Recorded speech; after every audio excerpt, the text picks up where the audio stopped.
Well, guess what? It's time. The moment of truth has come. It's here. Let's do this. Let's welcome our guest, our new friend, and a person who is definitely totally driven, the one, the only, Miss Kelly Shibari. Hello, Kelly. Hello. How are you? I am actually doing really well. How are you guys? We're good. Are you scared? Because people are saying, are you asking if you're scared? I'm going to say that again? Are you scared? Because people were tweeting to you asking if you were scared. No. I had a friend of somebody on Twitter ask me, if I'm ready. And I was like, I'm always ready. I was born ready. I do this all the time. You're a professional. Of course you're ready. I try. You try. Well, let's break this down for you. Like, I didn't know who you were until about 2 weeks ago, or whenever I reached out and contacted you. I saw one of the articles on you about being in this month's Penthouse, and I was like, wow, this is freaking awesome. This is like a great person to get on the show, interview, talk to. And then when I start reading more and more about you, I'm like, oh yeah, this is a definite no-brainer. Yeah, I'm kind of a workaholic.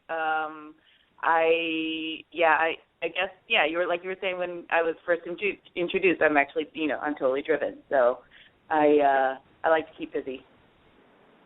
Well, it seems you're very busy, and we're going to learn all about you, and we're going to find out, and we're going to tell everybody how busy you are, how totally driven you are, and like now you're actually becoming like this groundbreaking person, so it's even better.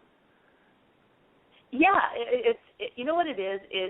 I'm a perfect example of when people say, like overnight success or overnight sensation or whatever, and I'm like, I've been working at this for almost 10 years, but you find out that like most people who are seen as like overnight successes have actually been working for a really long time to get there. So, if anything, it's a good reminder of that.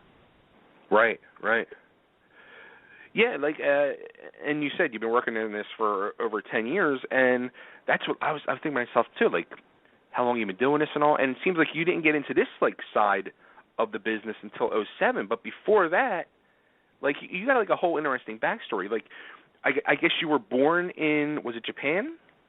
Yeah. Mm-hmm. And you grew up and you were raised there? Yes. Yeah, my dad's military. He met my mom over there, had me in 1972, a long, long time ago.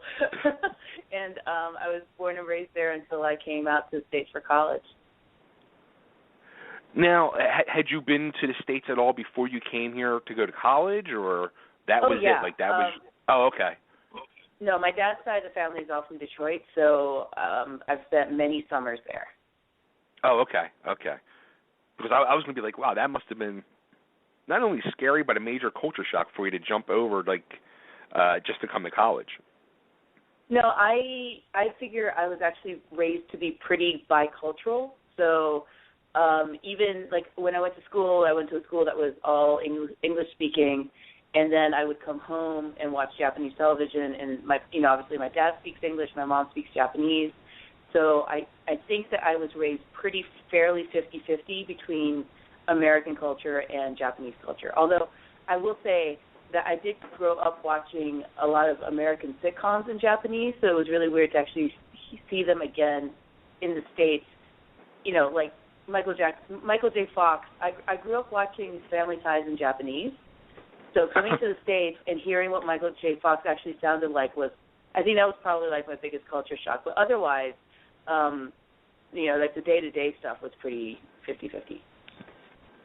That would be wild to see Family Ties and watch Michael J. Fox. Yeah, that must have been interesting. And he was always very popular. Like he was so popular everywhere in the 80s. He was doing Toyota commercials in Japan and actually saying Japanese phrases. And I was like, that doesn't sound like the Michael J. Fox I was watching on TV. So, and I knew that that's not, they were voiceover actors, but I'd actually never heard his actual voice until I came to the States. Oh, that's funny. Yeah.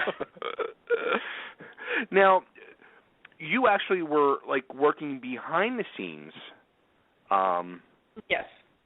Doing when I came to the States and I went to college, obviously I did like what my parents wanted me to do, so I went in and got a business degree, but I realized that I really enjoyed theater, but not just theater like as an actress, but more behind the scenes like set design and lighting design.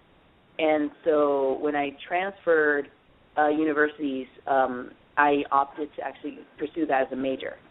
And my parents were obviously not very happy about that until, my parents are really interesting. They weren't really concerned about the line of work I was in as long as I was making, enough money to keep a roof over my head. So they were really concerned with my choice in becoming a technical theater person until I joined a union, and then they were like, oh, then you're fine. Oh, I can't wait till you drop the bomb on them years later. Well, no, actually, I'm one of those odd children who asked their parents before they got into the business. Wow. Okay. So. Yeah. but before we even get there, there's a moment of silence where you kind of process that. Yeah. So you're doing the production and set design and stuff like that. Now, how long were you doing that for? I did that for about, obviously all through college, and then for about 4 or 5 years after college, I was living in New York, and then my parents told me that they were retiring and moving to Las Vegas, and I said, oh, well, it's interesting because I was the kid that grew up in a family that wasn't super huggy, but all my aunts and uncles were super huggy, and so I kind of absorbed that part of the family. And so when my parents told me that they were retiring and moving stateside, and specifically to Las Vegas, I said, oh, that's where I'm moving so I could be closer to my parents. And luckily, when you're in the union in theater, you can kind of, especially if you're in theater in New York, and you want to move to another city, you can petition to get your union card moved over to a new city. So that's actually kind of what I did, and moved to Las Vegas about a year after my parents did, and then realized that Las Vegas in the early 2000s wasn't for me. And so with that, I moved to L.A., kind of like as a, I'll try L.A. for a little bit, and if that doesn't work out either, then I'm just moving back to New York. And I ended up staying in L.A. for 15 years. Oh, okay. Yeah. And L.A. doesn't really have much of a live theater community. I mean, there is a live theater community in L.A., but it's not as, prominent as Broadway is.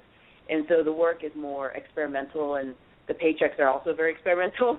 So I kind of figured out what it was that I did when I was in theater, and I realized I did a little bit of everything. I did a little, props, a little special effects, a little bit of, set design, a little bit of, faux finishing, which apparently in the film industry means that you're an art director.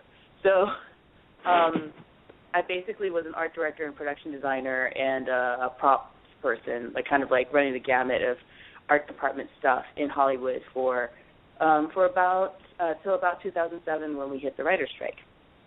Okay. And that's when I decided to get into porn. Wow. Okay.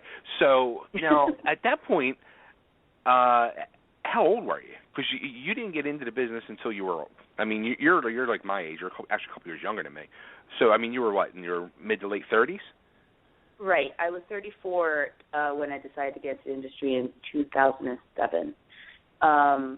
Actually, probably 34, just before I turned 35. And, and I think that it's a really good testament to women in their 30s.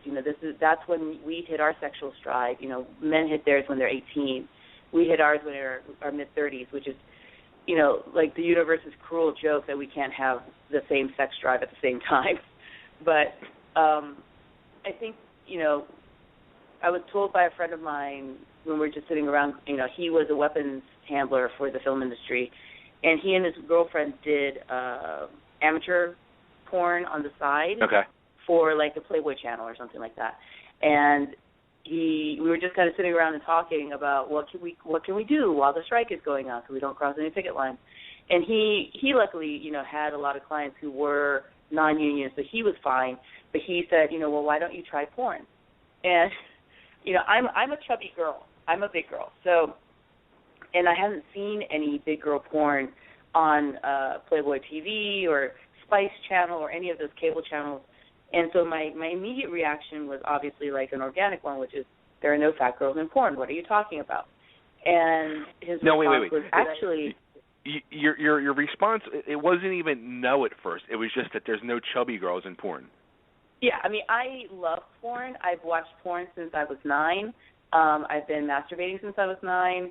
I've been lucky enough to have a very healthy sex life, and so, and I wasn't married and didn't have kids. And so when somebody suggested, oh, why don't you try porn? I was like, well, it's not out of the realm of possibility. I don't mind giving it a shot. I don't have anybody really to answer to, and I'm in my mid-30s, and, I've kind of always been someone that liked checking things off their bucket list.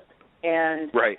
And so, yeah, it was one of those, well, in college I kind of wanted to be in one of those gentlemen's magazines, and that didn't happen because I was fat. So so why don't I try my hand at porn? My friend showed me a couple of websites to prove his point that, no, fat girls in porn aren't necessarily a derogatory thing. They're actually companies that shoot plus-size women in a way that makes them look very sexy. So right. I literally said, well, I'll send my pictures in, and if they want to take me, then I guess I'll do it. And it really meant to be just kind of a short sabbatical while I waited for the strikes to be over. And it's now been almost 10 years. So all right. So, this is great. Now, I know I have the most interesting. No, it's one of those things where I know that if I ever become, when I become old and sit in a rocking chair, I will have some really, really amazing stories. Oh, I'm sure you will. I'm sure you will. Mm-hmm. So did you? Because I already do. All right, well, let's go this way. Were you always a big girl? Yes, I was always a chubby chick. I was already, and in Japan, it's kind of combined with developing early, and so in 6th grade, I already had like a V or almost a C cup, and and when you wear clothing, you're kind of awkward, and you don't know how to dress for that body. You tend to just kind of wear things that are baggy.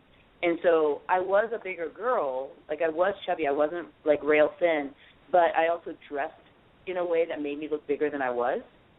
Okay. So, yeah, so I was always a bigger girl, yeah. Now, how about, had you ever done like any of like your own home movies with somebody you were with or anything like that?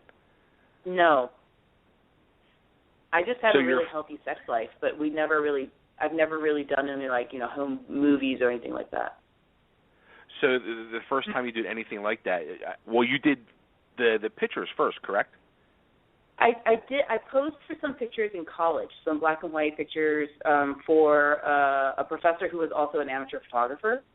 And okay. My roommate at the time had posed for him and said, hey, these pictures, look at these pictures. They look really good, and they're super classy. If you'd like me to introduce you, then I'm more than happy to introduce you. So I met him, and we did 2 days of photo shooting, so one day in like a studio of just kind of body parts, and then another day just kind of out in the snow in the Midwest. And I still have those photos. I actually have them still framed. Oh, nice. Yeah. So, and I was 19 at the time. So fast forward all these years ahead now, and now you're going to go this route. And so how did you actually get into doing it? Well, literally, these websites, and there are some job search websites that will say, hey, if you're interested in working for this kind of film, then send your pictures in, and we'll let you know if you are hired. And so. Oh wow. Okay. Yeah, so literally, I call them like full body mugshots now. But what the studios want is they don't really want to have pictures of you in like glamorous positions. They would much rather see you without makeup, with your hair undone, just standing straight forward, and getting like literally a full body mugshot of the front of you, the back of you, and the side of you, and then also your face. And it's really meant for the producers, not because they do so many scenes. They're so used to knowing that a makeup artist can do certain things. So they want to see you as fresh-faced as possible. They want to see how your body hangs. They want to see how your boobs are, how your skin is on your body. They want to see if you have any tattoos, and if so, how many. They want to know if you have stretch marks, cellulite, all of that. So, scars, Right. And once they see that, then they base their casting decisions on that. So I sent my pictures in. And at the time, now there are, a nice handful of more of other Asian plus-size performers coming into the scene. But at the time, in 2007, I don't think there were that many. And they certainly weren't any that were built like me, who were, large-chested naturally.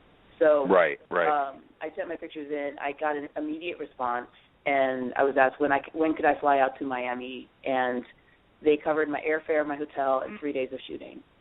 And that was my first shoot.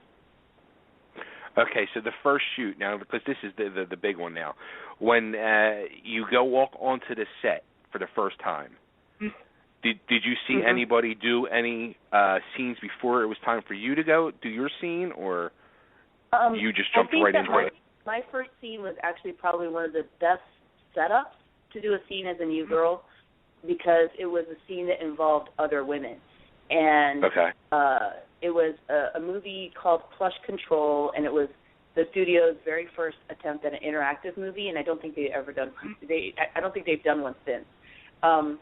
But it was their attempt for basically the way the film was as a viewer, you could walk up to a girl. There were all 5 or 6 of us sitting on a couch. You could select the girl that you wanted, and she would go with you into an alternate room, and then you can select what sex position you wanted to do with her out of the 3 or 4 that she offered.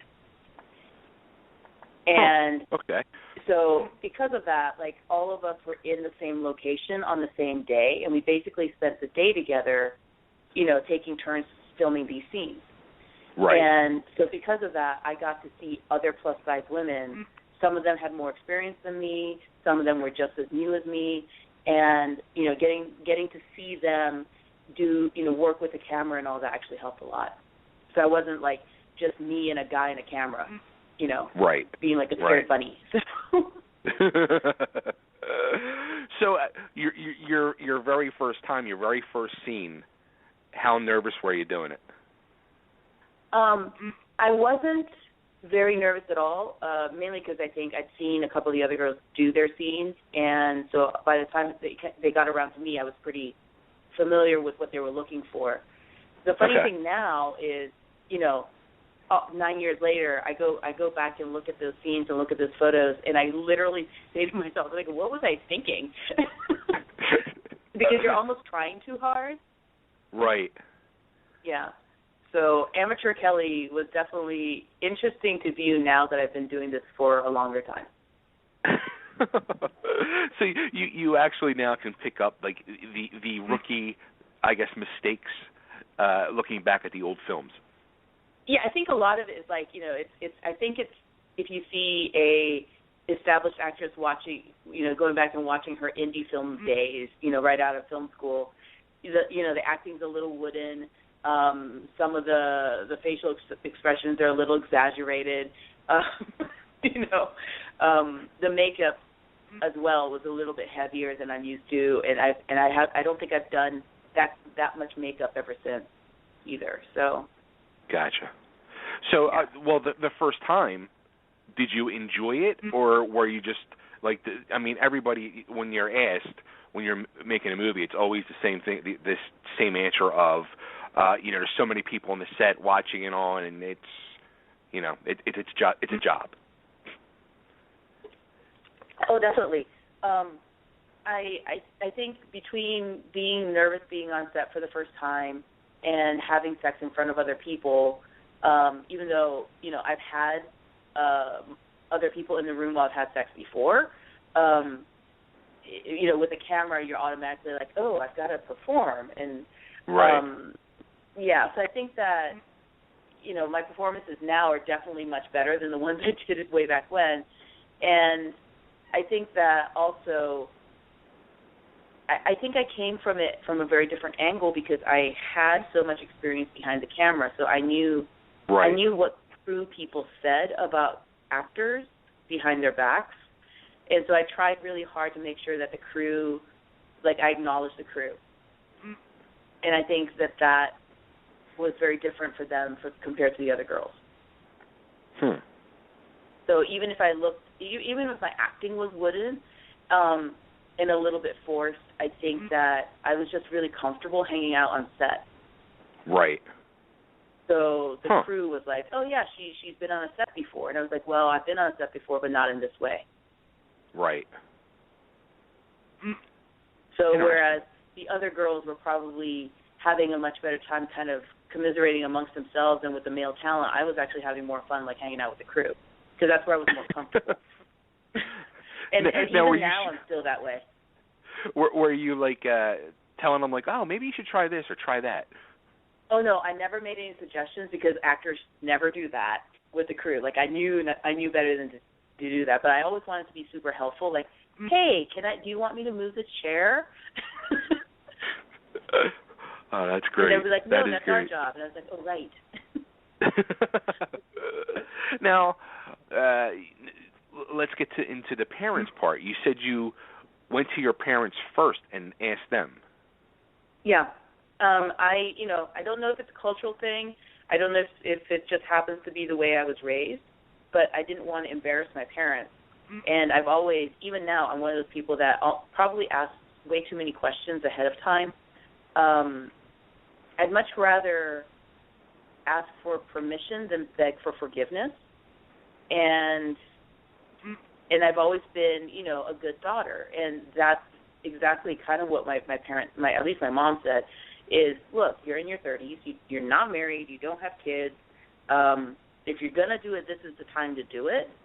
Right. And you've always done what we've asked of you. You went to college, you got good grades, you had a job.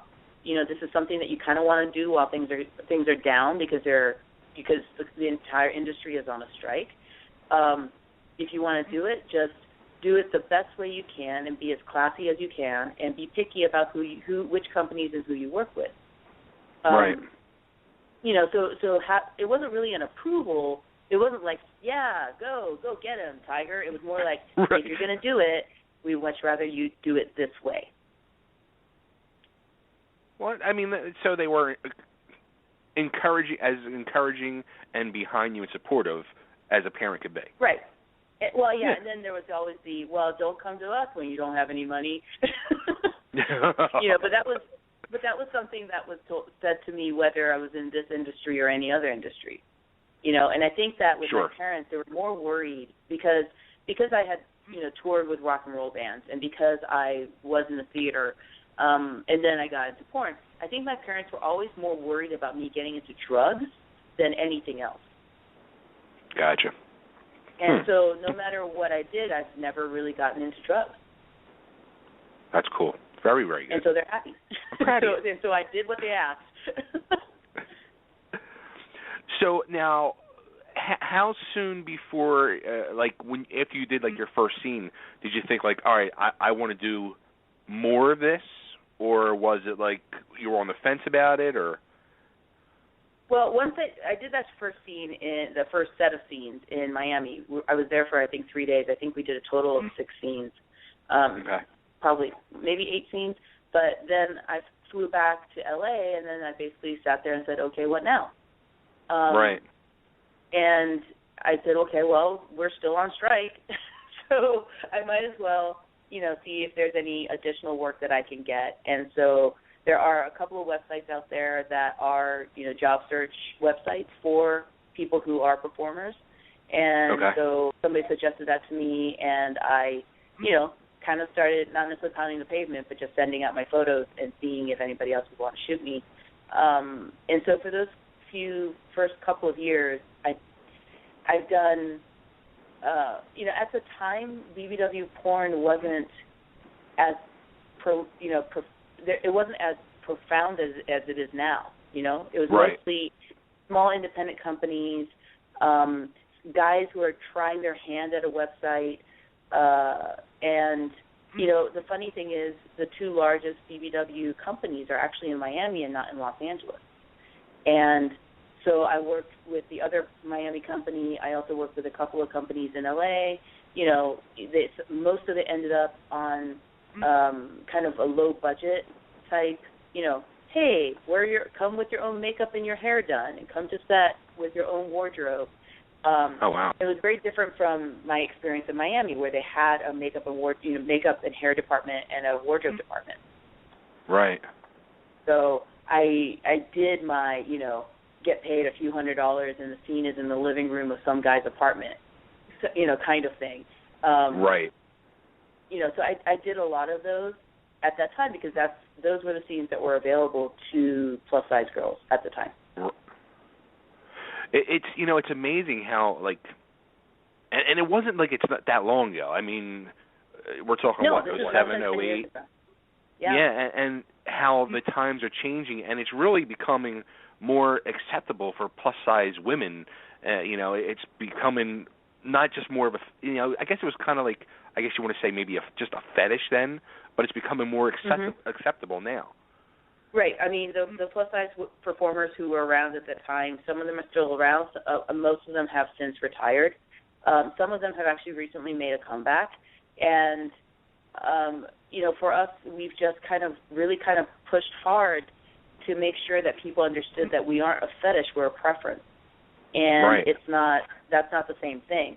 And now some plus-size performers do fetish work that are specific to their size.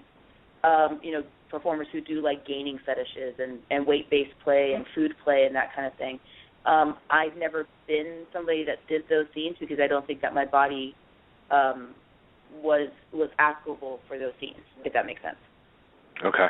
I just wasn't built. I wasn't built for those scenes. Some girls just have large bellies, and that's genetically how they're built. Right. My body doesn't do that. So, I have a flat Asian butt. So hiring me for a big butt title would never happen. So let me ask you this: do you work out? Yeah, I mean, I work out. I've always worked out, and I think a lot of it is just because I like it. I like working up a sweat. But I also enjoy a cheeseburger and some cheesecake and a milkshake. I mean, I'm very moderate about everything. I'm moderate about my exercise. I'm moderate about how much I eat and drink. And so I have a very moderate body. It's not super skinny, and it's also not super sized. In other words, you keep it real. I have a very, what do you call it, a middle-of-the-road American body for inside a Japanese girl. My body's the national average, actually. I might actually be one size smaller than the national average. I'm a size 14. So, but in the middle of my porn career, I did get up to about a size 20. Oh wow! Okay. Yeah, and it's actually kind of funny because I think that no matter what category you're in, unless you're specifically marketing and saying, hey, this is the new direction I'm going in, I'd like you to join me on this new direction. I think most fans prefer to see you the size and shape that you were when they first masturbated to you. And I say that only because when I gained weight, I actually had fans not very, very happy with that, which I thought was interesting because I thought as a plus-size performer that the bigger the better. But I found that most of my fans were like, oh, gosh, you gained weight. That's not the body that we want to masturbate to in terms of you.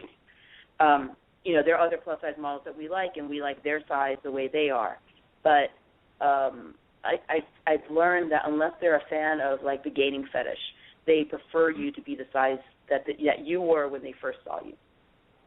So it's like they're actually noticing and keeping tabs on your body, like if absolutely. you're. Oh, that's wild. That makes me think too. Like, I guess a big part of it. Do you do the conventions too that go around the country? Mhm. Yeah. Now, how creepy are they?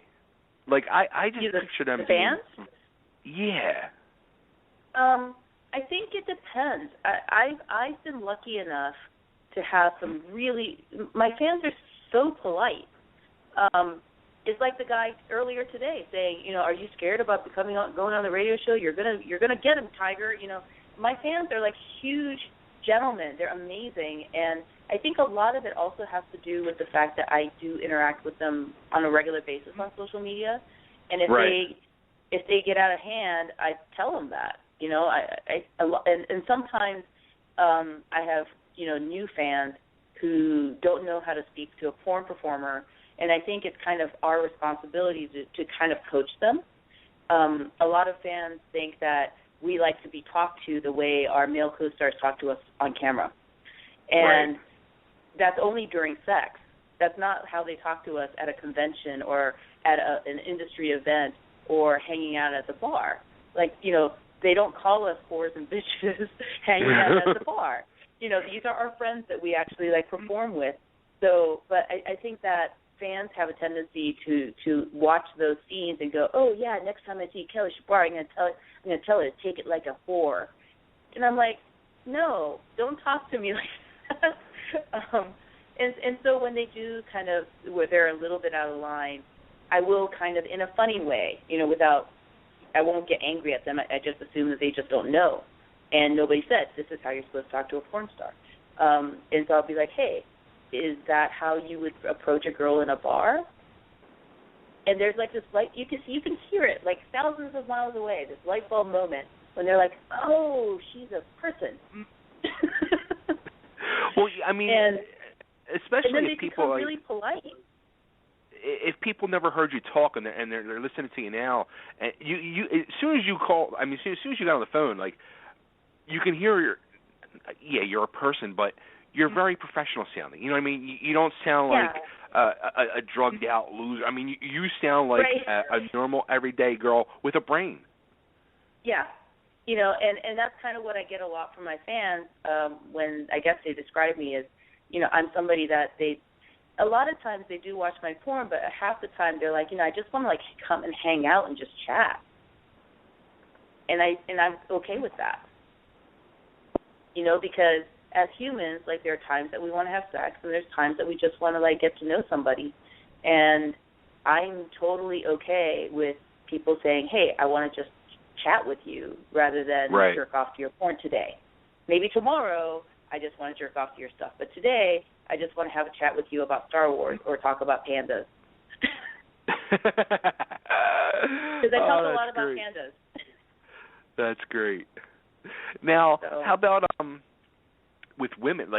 You've been with women on film. Were you with a woman before you did any on film? Yes.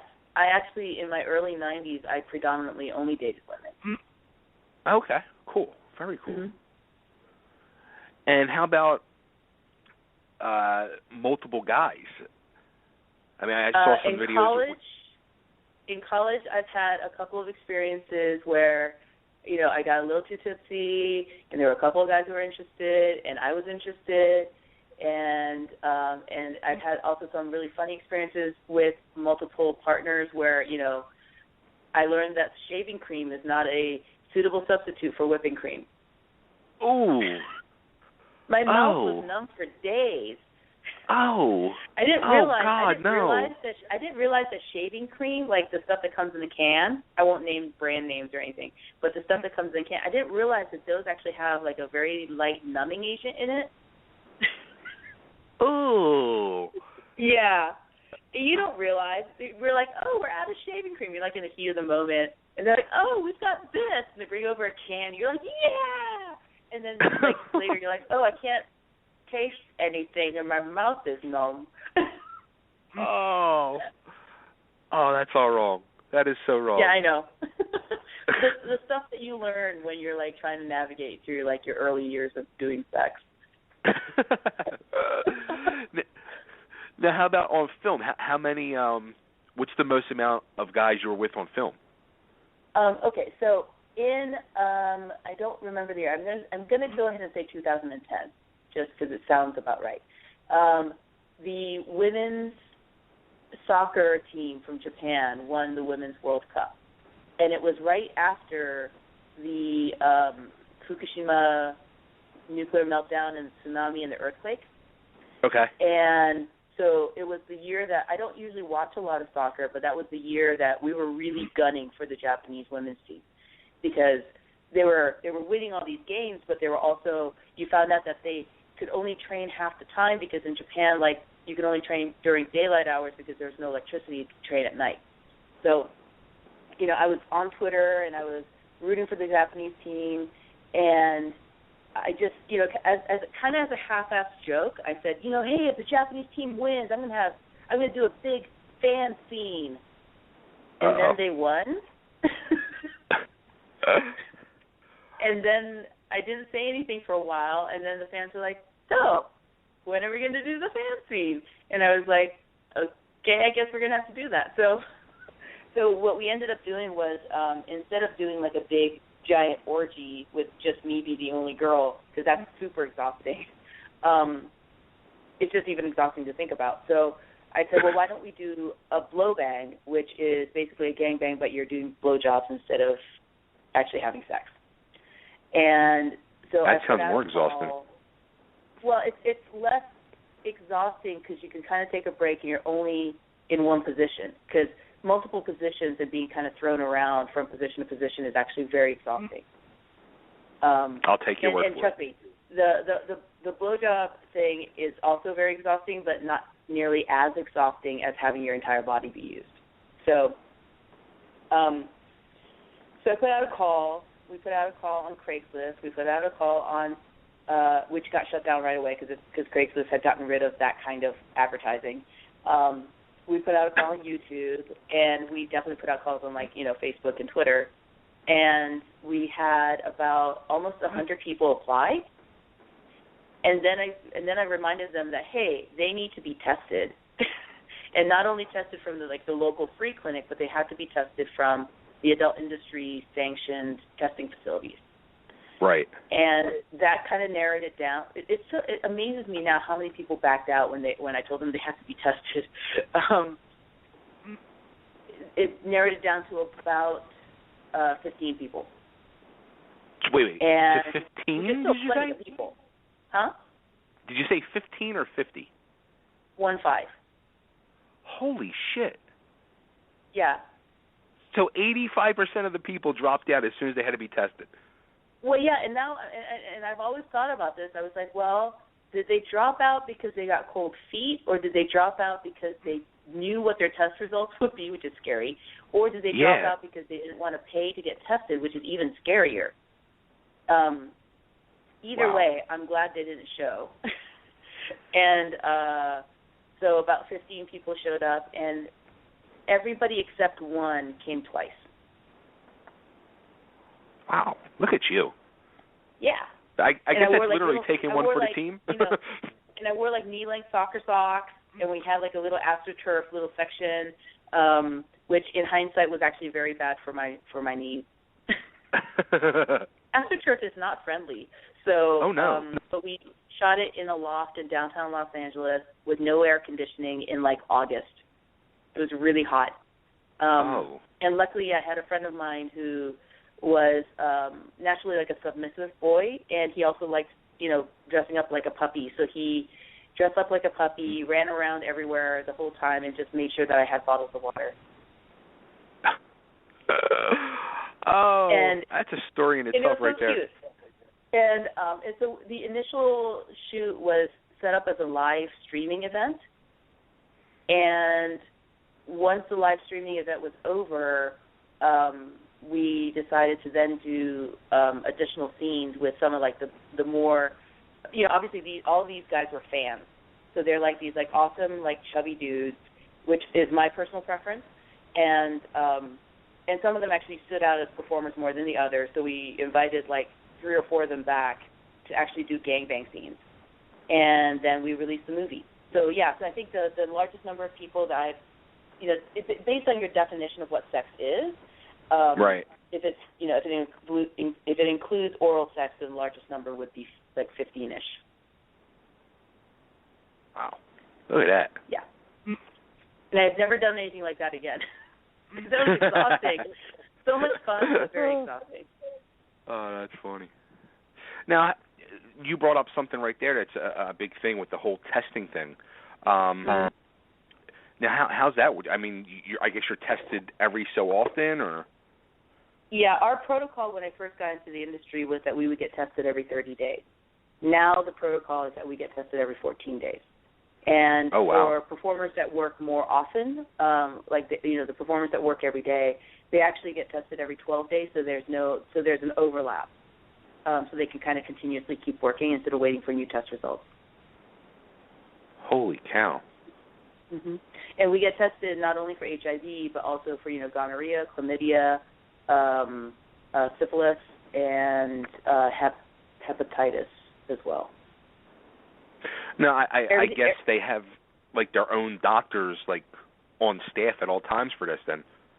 Well, there's actually 2 major testing facilities in LA, and and they also work with a network of blood draw clinics across the country, which are the same kind of blood draw clinics that you would go to, say for instance, if you need to get your blood drawn for any kind of other blood test for your doctor. And then what they do is they package everything in like a biohazard thing and FedEx it to the clinic, and they do all the testing. Mm-hmm. Huh. Now, how about? I mean, naturally, the biggest name recently he just came out that he was HIV positive, Charlie Sheen. Has he like crossed your path at all? No. I don't think he's into chubby girls. Well, that's his loss. Well, and the thing is, even if this is the only 2 cents I have on the whole topic is, Charlie is somebody who's been in the public eye for a very long time, and he's been very public about his proclivities, whether it's women or drugs or alcohol or anything like that. And my thing is, look, if you have a history of that, then the last thing I'm going to do is have unprotected sex with you. Right. And so for me, anybody who goes, oh, well, he's a celebrity and he has money, he hasn't told me that he's, positive or whatever, he must be okay. It's just because somebody's a celebrity doesn't mean that they're immune. Right. So. Like if Charlie Sheen had a bout where he just wanted fat chicks to come over and bone him all day long, I would have been like, hey, I'm bringing, condoms, or I'm not even touching that. I'm just giving you a hand job. And that would have been that. I wouldn't have, but I'm also older, I think a lot of my decisions are based on the fact that I am in my 40s now. And right. I know I made a lot of stupid mistakes when I was in my early 20s. Shaving cream instead of whipping cream. That's a great mistake. But I've made mistakes like that. So, I think that 40-year-old me would have told, 19-year-old me, hey, don't use shaving cream.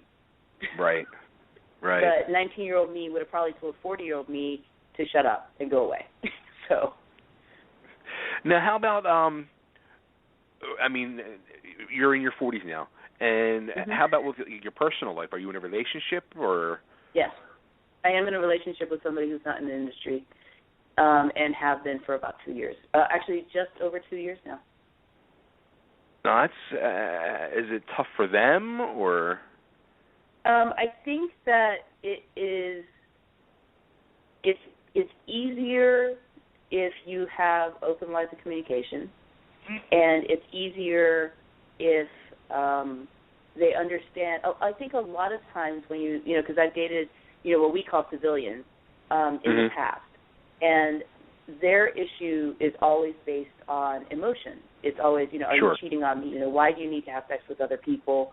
Am I not satisfying you? That kind of thing.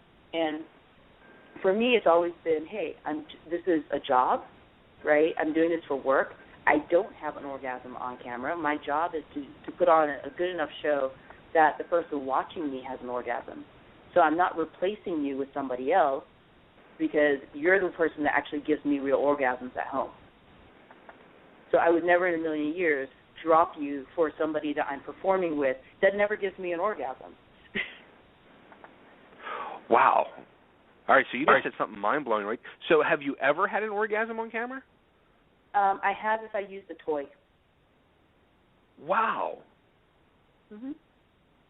And in the beginning, like when I first got into the business, we were all told that in order to, keep our fans' interest, we have to tell them, oh, yeah, I come every time. I have amazing sex. My orgasms are authentic.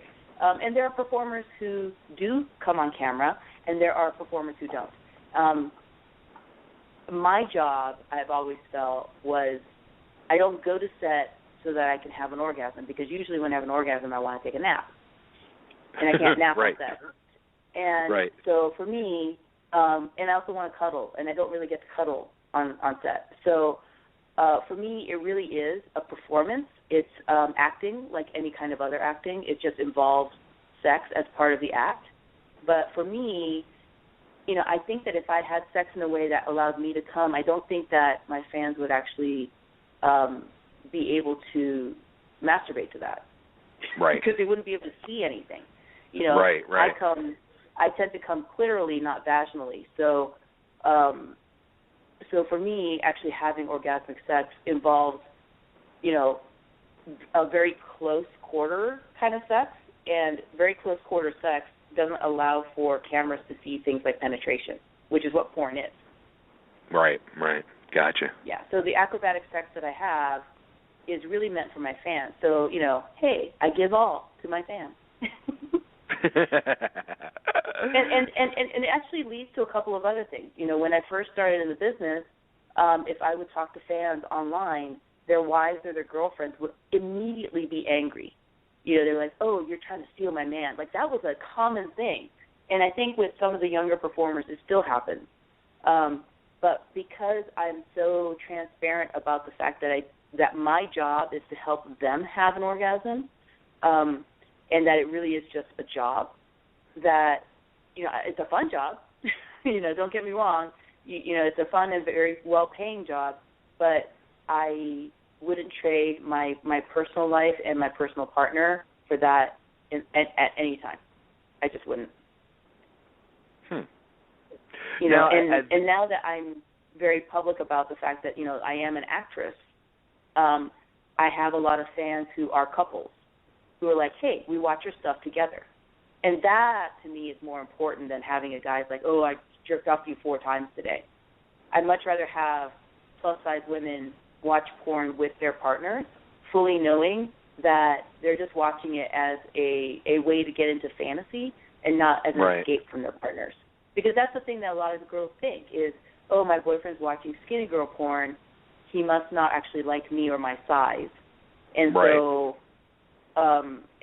and then they really kind of beat down on themselves, and I'd much rather they go, hey, I'm going to watch some big girl porn because she's built like you, and then watch it together, and then that lead to them having sex. Like, that, to me, is so cool. Wow. Yeah, definitely is. It's funny when you said that about like you'd rather have the couples watching it than a guy saying, "Oh yeah, I jerked off to you 4 times." That just creeped me out so much. When guys say that to you, like, yeah. Look, I appreciate it. I'm not going to say I don't. If somebody wants to hit me up and say, "Oh, I masturbated to you 4 times already today," I'll be like, good for you. Are you taking a day off of work? What are you doing? Are you in? Are you in New York in a blizzard? What's going on? But thank you for letting me know that I have spurred you to have 4 orgasms today, and that I'm your go-to fantasy girl. But I'm very, very honest and open about, any guys who are like, hey, like recently I had a guy who lives in Chicago invite me to his 21st birthday party. And I emailed him back, and he was so sweet. He was very polite, like all of my fans. They're usually very, very polite, and said, hey, I figured I'd give it a shot because some guy asked Kate Upton to his prom, and she said yes. So I figured I'd ask you if you would come to Chicago for my birthday party. And I said, well, I don't make Kate Upton's money. I don't have a team, and I'm not a mainstream model, so like coming to you for your birthday party, like TMZ's not going to pick that up, right? Right. And so because of that, unfortunately, I would have to have like my travel covered, and you could hire me to be your date, right? But I'm very blunt about that because I don't want to lead them to think that perhaps we might have sex, that perhaps they might have me as a girlfriend. I'm very, very honest about the boundaries. Yeah, I mean, that I guess you would get. I mean, I'm sure you have probably like stalker type people and stuff like that too. I've been lucky enough not to. I had one stalker very early in my career who actually wanted to be my boyfriend, and I had to threaten to call the cops. But I haven't had anything like that since. Oh, that's good. Yeah, that would freak me out. I'm very lucky. And I think a lot of it's because I'm so accessible online that I think guys, like, if they want to talk to me, they can talk to me. So, right. And I'm very honest about the fact that, you can hire me, but we're not having sex. And, and the guy was really polite on his response. He wasn't really rude at all. He came back and he was like, I think that's a little bit out of my budget. And I was like, well, I hope you still have a really amazing, 21st birthday. That's cool. That's very cool. Yeah. Because I don't want to lose him as a fan. Sure, sure, right. And who knows, I'm not quite sure yet. I obviously do not know his mailing address, but if I did, I'd probably send him some sort of gift, some sort of signed something. To keep that smile on his face. Yeah, that's my job. That's my job is to entertain people and to make, if you're a guy, to make white goo come out of your penis, and if you're a girl, that you get to have a really strong orgasm and take a nap. That's my job. It's such a great job. That's classic. That is classic. So, all right. So this leads us. And I think that because I approach my career that way, it's easier, not easy, but easier for guys who are dating me to understand that because I'm not trying to run away. Right. Yeah. Well, that leads us into January 2016, Penthouse. Yes. So you are, the actual first plus-size model to grace the pages of Penthouse. Yes. I actually am in the June 2014 issue of Penthouse Forum, which is their smaller magazine that has all the Dear Penthouse letters. Yes. And I'm actually on the cover of that with a feature interview inside. And I think that was kind of I don't think it was a test run, but it may have been kind of a test run. But that issue sold out. And once that happened, I kind of said, hey, wouldn't it be cool to be in the main magazine? And they said, well, these are the parameters. If you can meet these parameters, then we'll definitely put you in the magazine. Wow. And again, this is kind of like what you're saying, being driven. They told me the rules. They're like, look, if you can meet these criteria, then we'll put you in the magazine. So it took me a year, but I met the criteria, which to them wasn't like the criteria of you got to lose some weight or whatever. Right. It was they have this product called Pop Shots, which 2015 was Penthouse's 50th anniversary year. Okay. And so they decided to do this project called Pop Shots in every issue, where they pair a model who acts as a muse for a mainstream pop culture icon. And so basically, if you had a mainstream pop culture icon that wanted to work with you as an art director and to be interviewed about their perception of what beauty was, then they would put you in the magazine. And so for a lot of the other models, they didn't have to go looking. They already had the models that they wanted to use. They had the mainstream icons that they were already working with, and so it's just a matter of pairing them up. Right. For me, it was a little bit more complicated because I'm not as well known in mainstream circles. So if you, say, for instance, hit up, somebody famous and say, hey, do you want to work with Kelly Shibari? They'll be like, who? So, unless they're a fan of plus-size porn, I'm not really in that sphere. So, which is probably another reason why I don't have stalkers. So, so I pitched a lot of different people, and eventually Jim Rose from the 90s, his Circus Sideshow used to travel with Lollapalooza, and he had a lot of pop culture appearances around that time, and so I remembered that, and so after pitching a bunch of people and either having their schedules not work out or they not be interested or for whatever reason, I hit up Jim Rose literally on Facebook, and he responded right away and was like, sounds like fun. What do I need to do? And I was like, oh, this is great. And so then I contacted Penthouse and said, hey, Jim Rose is interested. Would that work? And they were like, okay, well, we need to talk to Jim and, one, verify that it's actually him. And, because there's so many people on Facebook. And so once they verified it was him, then we shot the photos literally about 2 or 3 weeks afterwards, and it appeared in the magazine about 2 or 3 weeks after that. That's awesome. Yeah. So, be afraid of, telling me what I need to do, because I'll probably figure out a way to do it. If anything else, I'm persistent,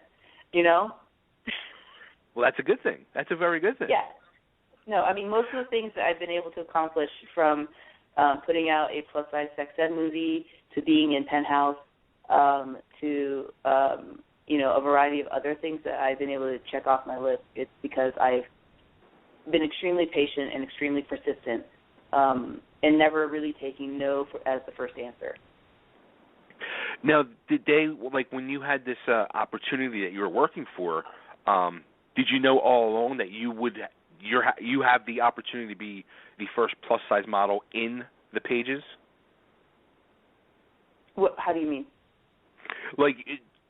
To be the first plus-size model to be in Penthouse Magazine, did you know all along you were working to be that first one? Yes. Did they I'm have goal-driven. Did they have an offer out to anybody else, do you know, to try to be that first one, or was it a race to do this? No, or? I don't. As far as I understand, they didn't have any other offers out. They had already put me in Penthouse Forum, and because of the sales from that issue being sold out, I think it was just natural for us to then have the conversation of how do I get into the main magazine. Nice. But I'm not sure. I'm not sure at this time if they're interested in. They're not going to make Penthouse Plus, where it's just a magazine just for plus size girls. You might just give them an idea. You never know. Right. They could be next year you might have a whole bunch of plus size girls in Penthouse. But I tend to take things as they come, and work on goals one kind of project at a time. And so I didn't do Penthouse Forum thinking that it would lead to Penthouse. Right. Once I did Penthouse Forum, I asked the question, and then they said, okay, well, we can do this if you can meet these criteria. Now that we've done that, I can then probably approach them and say, okay, what's next? What else can we do together? But, we just finished a very busy convention season right after the holidays, so that conversation hasn't quite happened quite yet. So what's the plans for you now for 2016? What do you have? More movies? Obviously, it talks with Penthouse. I actually took the majority of 2015 off from performing, except for one solo scene in January for Aiden Starr for her Evil Angels series called Marshmallow Girls. And then I didn't do any other performing until Penthouse. And I concentrated primarily on my PR company, because I do have a PR company for like sex toy companies in the industry. Okay. And so I've been kind of, at a certain point I had to like choose, because if I take a day off to go and appear in a scene, that's the day I can't work for my client. So this was the year for me to kind of figure out how I can balance the two. And so this year I'm going to obviously continue being a publicist for my clients, because I actually really like figuring out how to market things. Obviously I've worked very hard to market myself. So, right. My brain likes working in that capacity and trying to sell, figure out 8 ways to sell an ice cube. So, so working with my various like novelty companies, it's so much fun because they have such really cool products that they make. I have a BDSM toy company. I have a squirting dildo company, and I have like a couple of other companies that along those lines. And they're so creative, and so, marketing those products is a lot of fun. And if maybe like 1 or 2 scenes through the year happen, then they happen, but I'm not necessarily like pounding the pavement to look for that. So it sounds like now at this point, like the college education of business is coming to use. Yeah, I know. Isn't that weird?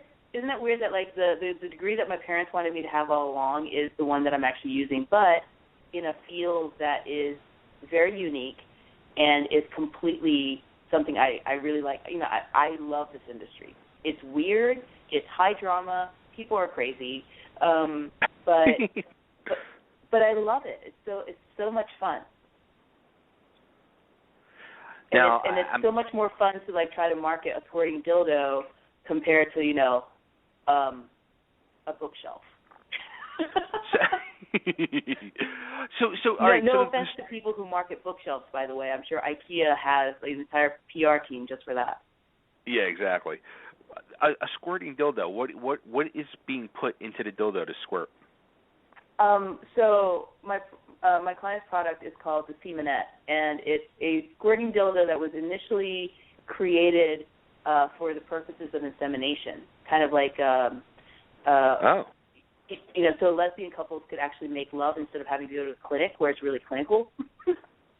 And most squirting dildos that you look on the market are like obvious toys. They're right. meant to just be kind of a novelty. And this is specifically for you get like a semen sample from like your local sperm bank or from a trusted male friend, and you can actually like draw it into the dildo, and then you can then have sex, and then when the time's right, you can actually inseminate your partner. Holy shit! Isn't That's that like cool? That's revolutionary right there. It's like the coolest thing ever. and then we spent all last year kind of marketing it in that direction, but we've had a lot of other people say, hey, we'd love to use the same product for this other purpose. So whether it's a guy with ED or a guy who might, have returned from whether it's military or any kind of other injury that makes them, quadriplegic, they could use this for the same purpose.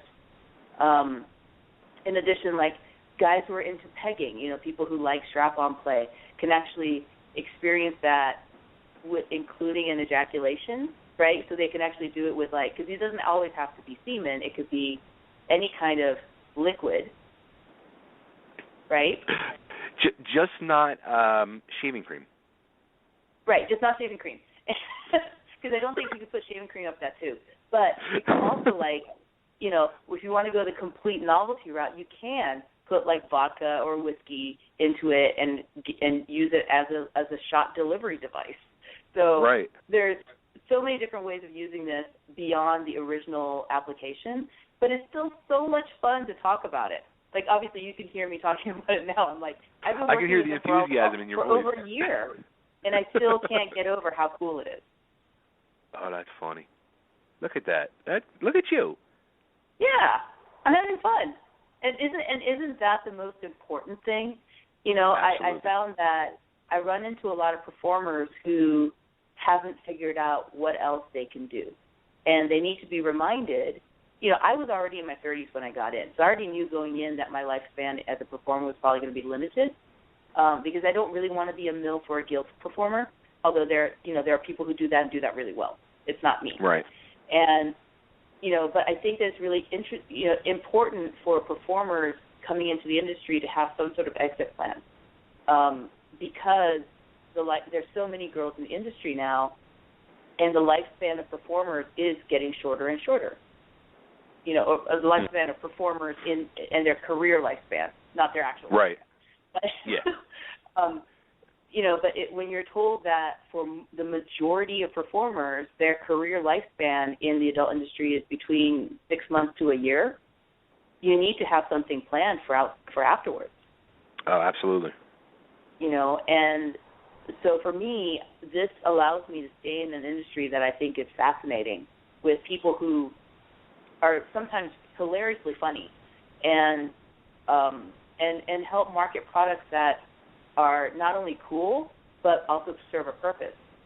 And I get to work from home. I can go a couple days without a shower. I can do all of the very non-porn starry stuff. And I don't have the opportunity to even remotely get bitter about being stuck in an industry that I can't seem to get myself out of, which seems to be a problem with some performers. Like some performers love being in the industry. They want to be in it forever. They don't care how old they get, and that's fantastic. But some performers get in and realize quickly that either there's not enough work for them or it wasn't the kind of work that they wanted to do, and then they feel kind of trapped. And I think for those girls, I think it's important to know what they want to do outside of the industry. Now, how about behind the camera? Did you ever want to do behind the camera, or? I tried. So I tried with a website called Padded Kink, which was the first multi-girl membership website for plus-size girls. It was kind of like the answer to Kink.com, who at the time wasn't using plus-size girls.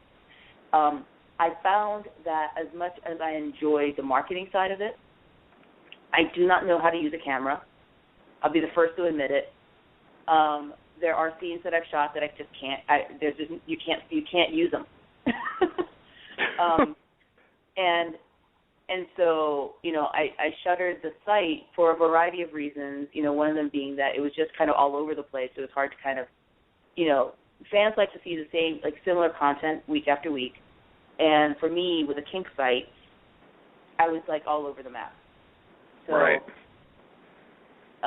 But I think that that's kind of what you do when you're trying to figure out your exit strategy. You throw everything up against the wall and you see what sticks and you see what you like and what you don't like.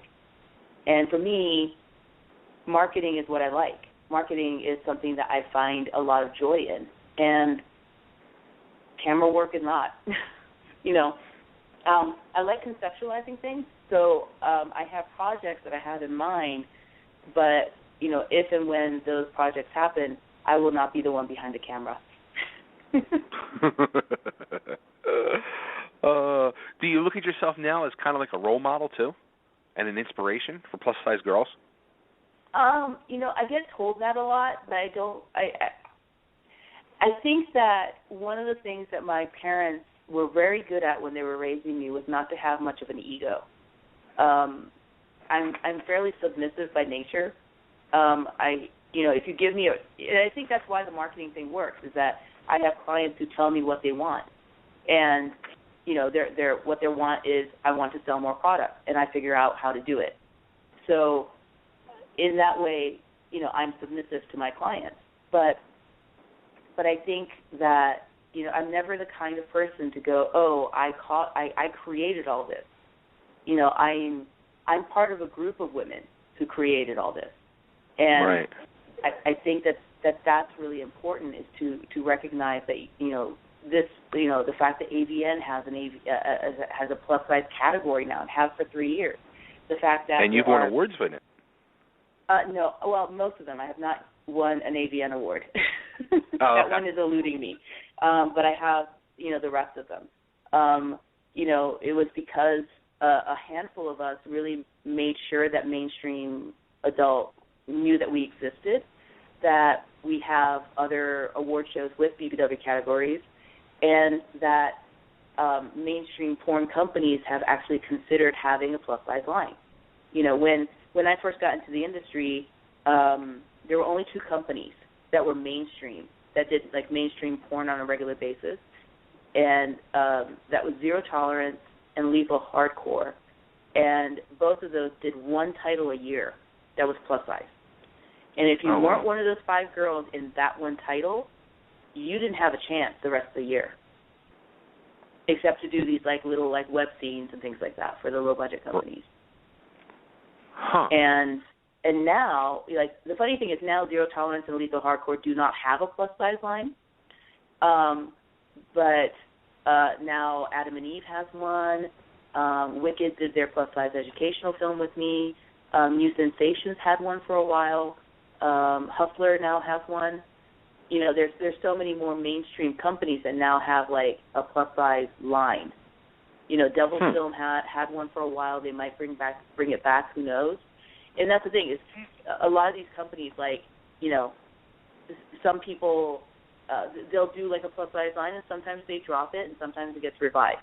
So, but as a general rule, there are a lot more companies doing plus-size right now than there were in 2007, and I'm really happy to have been a part of that. But I certainly know that I'm not the only person that caused any of that. Wow, this has been eye-opening conversation tonight. because I'm not the porn star. It's like, oh my God, I like sucking cock all day long, which is like what you're supposed to expect from like a typical porn star interview. I'm a weirdo, so I'm sorry for that. Well, I don't know what I'm expecting going into this. Like, I see pictures, I see a couple articles. You know what I mean? Mhm. I have fans who became fans after being friends with me on social media for a couple of months, never even realizing I did porn. Because I don't use my social media as a consistent, annoying selling tool. I use it as a way to talk to people because I'm kind of a hermit, So I use my social media to talk to people, and if down the line I have a movie or a film or a magazine that comes out, I let them know, and then I get this like flurry of messages going, "You do porn?"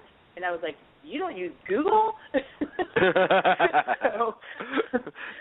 And they don't usually run away. They usually go, "Well, you're still really cool. Even if I never buy your porn, I still want to hang out." And I was like, "That's totally cool by me."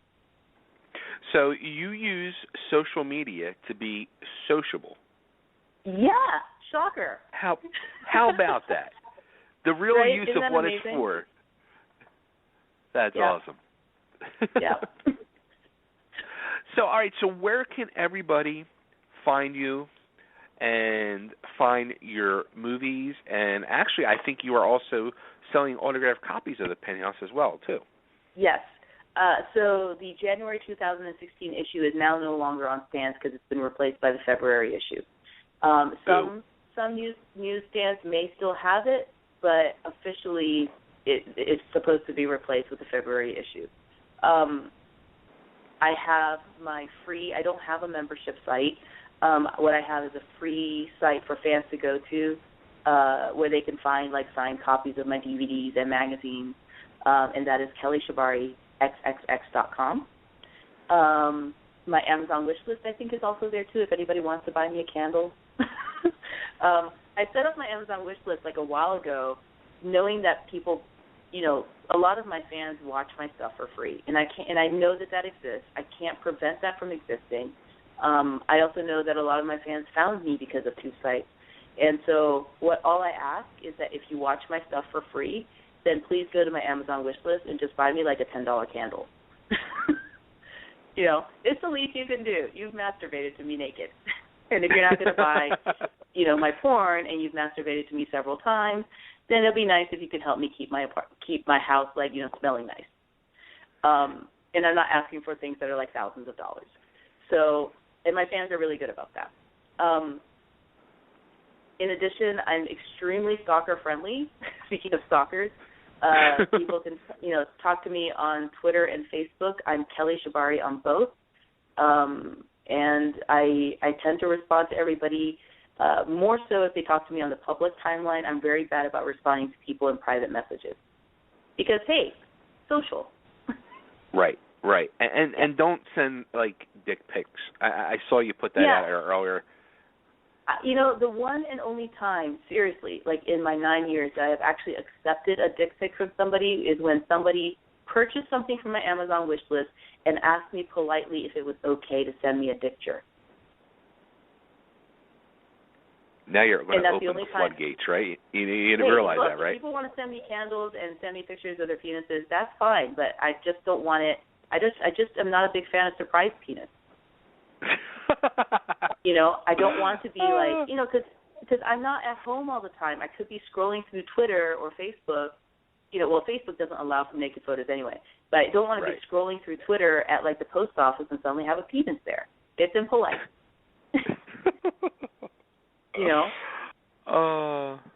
This is true. This is very true. Yes. So, do me a favor. Know that, I'm okay with grading your penis, but that involves you buying me a gift, just like a date, and asking politely. And then what I'll more than likely do is once I know that, something is on its way, like a thank you, then I'll be like, okay, I'm home now. Now you can send me a picture. And then the guy sent me a picture, and I critiqued it, and he was very happy, and I was very happy. And the candle that he bought me is actually in my living room. So there you go. The way to get your dick critiqued by Kelly Shibari. Buy me a gift. I'm very easy that way. That's too funny. Well, this has been great. This has been a hell of a conversation. It's been great to finally talk to you. Thank you. Thanks for having me on. It's a pleasure. Yeah. Anytime. Whenever. I guess what's going to be the next goal for you? It should be the cover of Penthouse.